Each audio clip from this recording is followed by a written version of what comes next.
right to the ankle. I was thinking fries and ketchup, not fries and Gatorade. Well, I like all of those things. It is time for our top stories of the day. James Harden's status for tonight's opener is in question after video surfaced of him allegedly partying maskless at a strip club. The NBA is currently reviewing the video to determine if Harden violated the league's COVID protocol, sources told ESPN's Tim McMahon. Sources also said that Harden reportedly already had COVID this summer. NBA rules prohibit players, even those who have already recovered from COVID, from going to bars, lounges, or clubs and socially gathering with more than 15 people. It's a different year. All right, different crew, too. You got Luke Kennard there. He drives on LeBron. LeBron fouls Ivica Zubac, but the issue is on LeBron. All due respect to Ivica. You see LeBron's ankle rolls up right there, and he comes down. Not great. Not great. His day was done. Here he is on the ankle injury. I'll go home and have dinner right now, and I'll ice it, and I'll drink some wine that'll flow right to the ankle. The best recovery I can have. Important. Yeah. I'll make sure I drink on the left side of my body, so it just goes right down to my left leg, right down to my ankle. I'll be around the clock. I'll wake up tomorrow morning before I leave the house and also get some more treatment, and then get some at the facility as well, and just continue to do that. We have a couple of days, so like I said, I feel like I'll be fine. I'm new to the wine game. Is that how that works? That's science. Didn't just you know that? Just on one side? Yeah. Just down the... Okay. You got to lay down. He probably drinks stuff I have to, lay away before. Meanwhile, Paul George laying it up, laying it in. He had 26 of his 33 in the second half. He had 33 points, did Paul George. 13 of 18 from the field. Made 5 threes. 116-109. Clippers win. Hey, Paul on the night. Yeah, I just play basketball. Simple as that. I just play basketball. I applied the work that I put in this offseason. It's not going to be pretty every night. Tonight I got it going, and was able to show up big and big time for my team. And what did Paul show you when he got really hot there in the second half? That he's unstoppable. We're going to put him in spots where he's comfortable.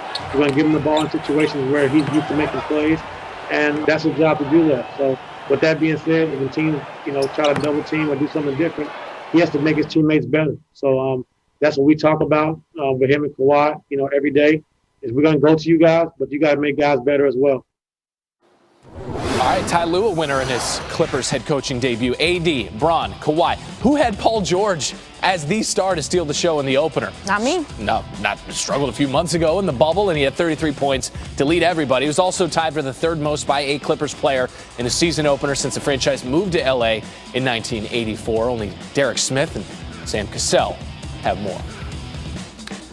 Good to get Sam Cassell on the show. Good to have Chiney Ogwumike with us on SportsCenter. Chiney, all wine discussion aside here, we got our first look at the Clippers triangle offense under Ty Lue. What were your early impressions of what you saw? Well, Randy, triangle has a very special place in my heart because we ran it for 4 years at Stanford University under my coach, Tara Vanderveer, who everyone knows right now based on history, and also as a member of the LA Sparks under my now current head coach, Derek Fisher, Laker great Phil Jackson product. So yeah, I love triangle. Now this can really work for the Clippers because it is great for mid-range scorers like Kawhi Leonard, like Paul George. And what I really love about this is basically you get a scorer at the pinch, also known as the elbow, by themselves, downhill, in the pick and roll with the entire side of the court isolated. I mean, this is absolutely heaven for one-on-one mid-range players, and the Clippers have 2 of the best of those type of players. Now, the hardest part, though, is getting the entire team on the same page running triangle, like a well-oiled machine. That will take time, but it seems like until then, the Clippers going to be all right. Yeah, they're going to be okay. And the Nuggets are up next to get them on Christmas Day. Chiney, hang tight. We got more on this one. All right, now there was no wine talk in this game, but this was like a Christmas gift that came early. We got Kyrie Irving and KD with the Nets taking on KD's former team, the Warriors, and Steph Curry. Steve Nash making his debut as head coach for the Suns. When I was growing up, I used to watch him with the Suns. He was the man, but he's coaching now for the Nets. Minute of the game, Durant pulls up, drains the 3. That's his first points as a Brooklyn Net. Couple minutes later, Durant off a screen. Hey, that's good. No rust on him. Looking fresh off that Achilles injury. He had an early 10 points, just about 6 minutes remaining in the first. Irving, corner, got you. He had quick double-figure game as well. Durant and Irving just dominating early in this game. Watch those two shooting 10 of 15 from the floor in the opening frame, combining to outscore the Warriors 27-25 in the first. These guys are looking good together, ready for more. I know there's a lot of emotions and a lot of, I got so many calls and texts about, playing again. For me, I was just like, I got to focus on the first possession, and then try to get through that and then move on each possession. So I try not to make too big of a deal out this whole thing. And, realize I've been playing this game since I was 8 years old. So I just got to revert back to what I know. What was it like for you to go up against KD again? It's awful. Got our butts beat across the board. So one game, we'll figure it out. But I don't want to put too much on this one. We're still figuring each other out. Yeah, he didn't see that coming. Well, the Nets showed last night just how good they can be with two of the NBA's best individual scorers. Durant and Irving shot a combined 10 for 17 on contested jump shots last night, according to Second Spectrum. Good for 59%. And the Warriors, as a team, they only made 12 of their 37 contested jumpers. Just throwing back our girl, Chiney. What stood out to you about how the Nets ran their half-court offense?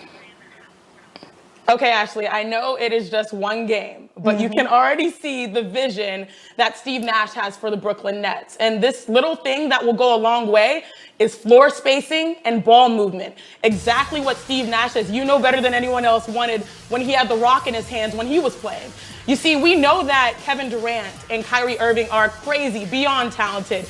And when you space them out, when you surround them with that crazy depth on their roster like a Karis LeVert, or a Spencer Dinwiddie, or Joe Harris, when they maintain that space, the ball is flying around. They have the defense scrambling, and that only works in KD and Kyrie's favor. Now, I know it's a small micro sample size, but that was enough for us to know that KD is going to be a problem again, and also enough for us to know that Steve Nash's vision can really set this team off. And by the way, I'm in LA. LA misses you, girl, especially on ring night here. Go to the beach for me. Tell the beach I miss it. Go say hi to my parents. They would love to have you over, probably.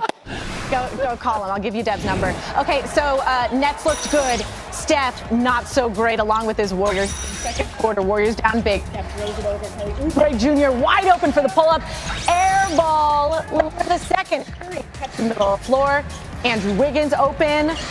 What is going on? Maybe they had wine. I don't know. Not much help for Curry. Oubre Jr. and Wiggins combined to go 4 of 20 from the field in the first half. Warriors were down 63-45 at the break. However, this is the bright spot. The young rookie, he was the second overall pick. James Wiseman is his name early on. Nice dunk, an alley-oop. Watch him top of the key.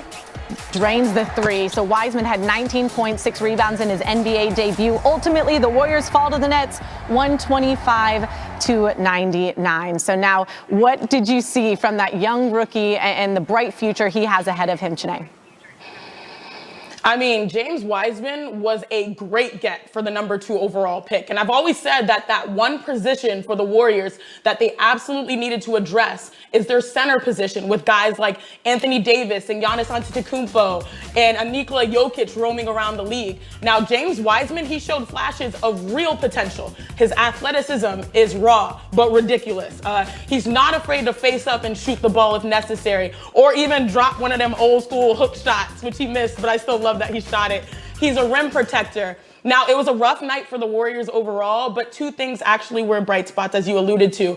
The return of Steph Curry, and yes, you found something in James Wiseman. That's right. His next challenge, Wiseman, of course, will be against Giannis and the Bucks. That's Christmas Day. Tip-off at 2:30 Eastern on ABC. We got much more from Chiney, our favorite girl in LA. We'll dive into the biggest storylines to watch in tonight's games. Thank you, and enjoy the sunshine.